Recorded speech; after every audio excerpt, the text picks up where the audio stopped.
Hola, ¿qué tal a todos? Mi nombre es Sergio Carbone, soy contador público graduado en la Facultad de Ciencias Económicas de la Universidad de Buenos Aires y vamos con el último de los videos o podcast de esta saga en la cual hemos trabajado sobre las obligaciones del administrador fiduciario en lo que es materia de combate del lavado de dinero y financiamiento del terrorismo y demás.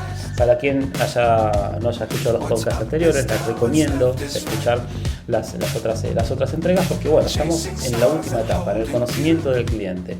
Conocer al cliente es la base de todo el trabajo que se requiere. El conocimiento del cliente implica tomar una posición respecto a la política de identificación del mismo, ¿sí?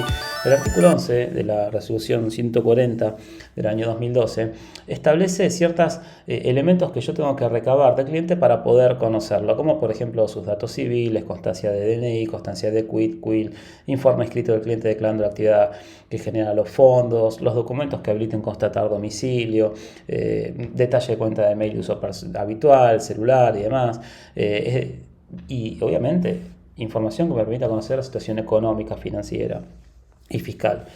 En el caso de las personas jurídicas, vamos a ir por la personería, contrato constitutivo, constancia de inscripción en personas jurídicas, verificación de que la entidad se encuentra todavía inscripta, se encuentra vigente, designación de autoridades, inscripción de las autoridades que han sido designadas, obviamente quit, últimos balances emitidos. Todos detalles que van a encontrar en mi libro es de descarga gratuita. Conocer al cliente implica poder individualizarlo, poder identificarlo, saber dónde y cuándo te puedo contactar. En el caso de las personas jurídicas, saber quiénes son los responsables, pero también contar con los elementos que me permitan saber que ese sujeto tiene capacidad de obligar al sujeto de persona jurídica y conocer esta situación económica, financiera y fiscal, patrimonial y fiscal. Esto es importante, porque la información fiscal del contribuyente básicamente tiene que ver con, bueno, de qué tipo de actividad estás desarrollando, en qué industria estás, cuáles son los ingresos que tenés, podés pagarme lo que necesita el fideicomiso, podés justificar los fondos, es razonable. Lo que estamos buscando con el perfil del cliente es analizar la legitimidad de los fondos aportados al momento de la adhesión de la estructura fiduciaria, pero también la capacidad de financiamiento de los fondos comprometidos en un futuro inmediato, durante la vida del contrato de fideicomiso.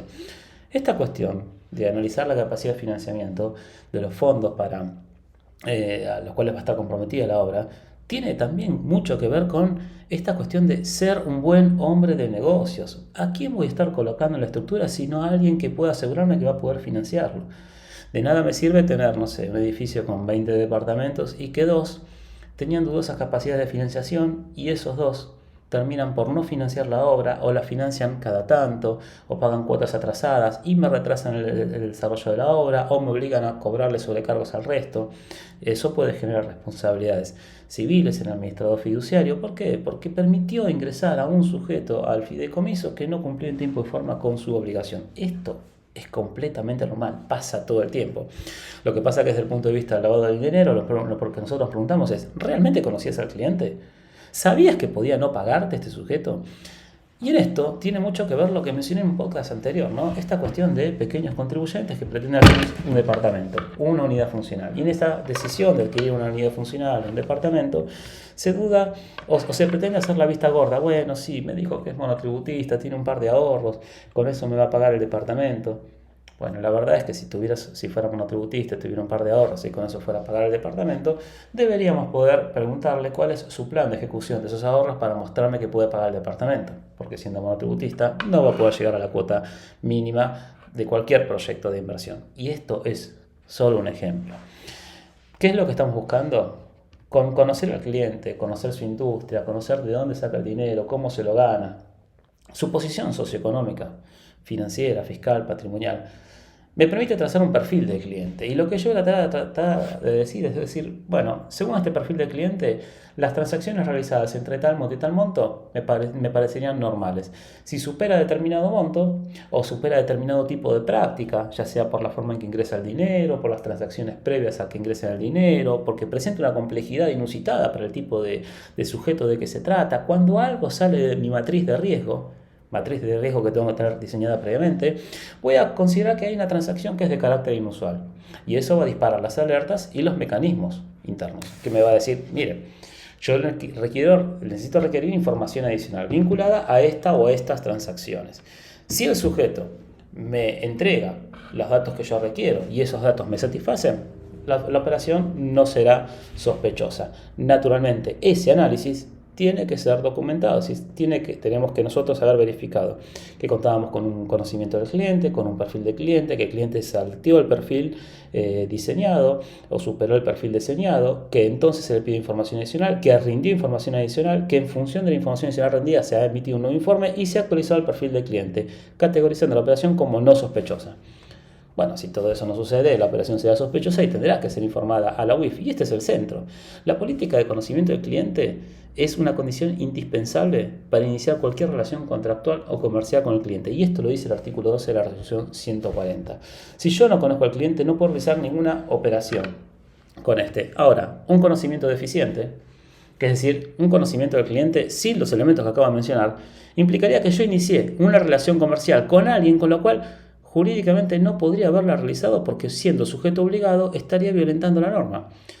Esto significa que cuando la UIF venga a requerirme el legajo del cliente y yo no lo tenga completo, no es, bueno, me olvidé de un papelito. No, usted inició una relación comercial o financiera con alguien que no conocía. Usted violentó la norma. A usted le corresponde una sanción monetaria y siempre onerosa.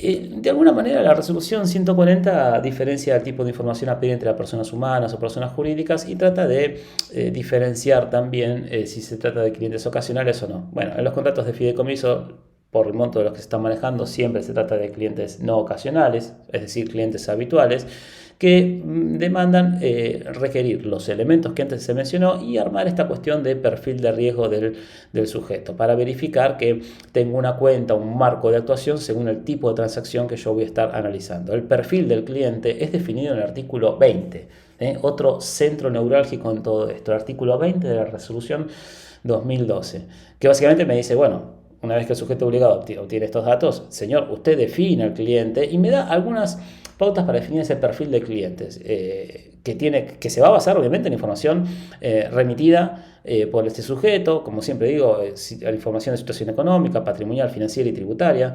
Y en este caso puede ser manifestaciones de bienes, certificación de ingresos extendida por contador público, obviamente siempre debidamente certificado, ¿no? Por el Consejo Profesional, indicación de origen de fondos. La certificación tendrá que tener detalle de qué documentación tuvo a la vista el contador, obviamente. Un contador que me dice, mira, yo vi esto, está certificado el origen de fondos. Y también el análisis emitido por el oficial de cumplimiento respecto del research que haya realizado este sujeto. Hay que verificar si el sujeto está categorizado o incluido en las bases de terroristas, pero también habría que hacer una búsqueda en Google para ver si es cierto lo que el sujeto me está diciendo, ¿no? Dónde trabaja, qué es lo que hace y demás. Si se trata de un sujeto que es accionista de una sociedad o participa en una sociedad y pretende financiar esto con las utilidades, con los dividendos del ente, bueno, existe algún acta que asegure la distribución anticipada de utilidades, más allá de que violentaría en la mayoría de los casos la 19.550. ¿Existe algún compromiso de pago de utilidades anticipadas? ¿Existe algo de cual yo pueda verificar que esta empresa genera utilidades y además paga? ¿Tiene capacidad de obligar a la empresa a pagar? Bueno, son todos elementos que tenemos que analizar porque muchas veces se nos viene y se nos dice, no, bueno, soy el presidente de una sociedad, la sociedad gana tanto dinero, así que puede pagarlo. No, el hecho de que sea presidente no significa ni que tenga un sueldo asignado, puede tenerlo o no, no significa que los salarios los vaya a cobrar, puede cobrarlos o no, y tampoco significa que pueda retirar utilidades, porque para eso tiene que ser accionista, en el caso de una gerencia tiene que ser gerente de la sociedad, y tiene que existir una decisión concreta en cuanto a el pago de utilidades. Bien, siguiendo con el tema una cuestión que tenemos que tener en cuenta es ese perfil o esa definición del perfil del cliente tiene que considerar los gastos de vida. No me sirve nada que me diga, no, mira, el cliente va a pagar 600.000 pesos por mes al fideicomiso y tiene ingreso de 800. Ok, pero según el perfil del cliente yo tengo que poder determinar el nivel de vida que tiene el cliente, los gastos que tiene, los pasivos que tiene, a ver si tiene que ser a pagar pasivos, y tengo que poder determinar cuánto le queda para ahorrar, suponiendo que todo el ahorro sea destinado a esta estructura del fiduciaria. Las obligaciones principales en orden de identificación del cliente están dadas en el artículo 18. ¿Sí? Siempre tenemos que identificar a los propietarios de estructuras jurídicas, de las estructuras fiduciarias. ¿sí? Siempre tenemos que poder identificarlo y siempre tenemos que prestar especial atención a las personas, a situaciones que pudieran ser personas humanas, personas físicas, que puedan ser utilizados como intermediarios. Este tema ha sido tratado largamente en mi libro, con lo cual les recomiendo que lo puedan bajar, es completamente gratuito y demás. Pero fíjense las definiciones que estoy dando, ¿no? Estoy diciendo, tenemos que conocer al cliente, tenemos que saber a qué se dedica, qué es lo que hace, de qué trabaja. Tenemos que saber si existe una hipótesis de que sea utilizado o no para lavar como intermediario. Tenemos que saber si es legítima la capacidad de financiamiento de la obra en la cual estamos trabajando. Bueno, este es el último entrega de estos podcasts. Como dije antes, son cuestiones generales, les recomiendo leer mi libro. Y si de pronto estamos en una estructura, ya sea fiduciaria o de otro tipo, que necesita implementar un manual antilavado, no se trata de un documento genérico. Por favor, quiero que quede claro eso. Demanda un conocimiento extremo de la industria en la cual estoy trabajando, de la industria en la cual voy a trabajar, pero también demanda un conocimiento extremo de los riesgos en los cuales está inmerso este contribuyente, en particular. Ante cualquier duda o consulta se pueden contactar conmigo, pero por favor les pido, en el marco de una consulta profesional. Por último, mi página web www.sergiocarbone.com.ar. Bueno, nos vemos en la próxima. Hasta luego.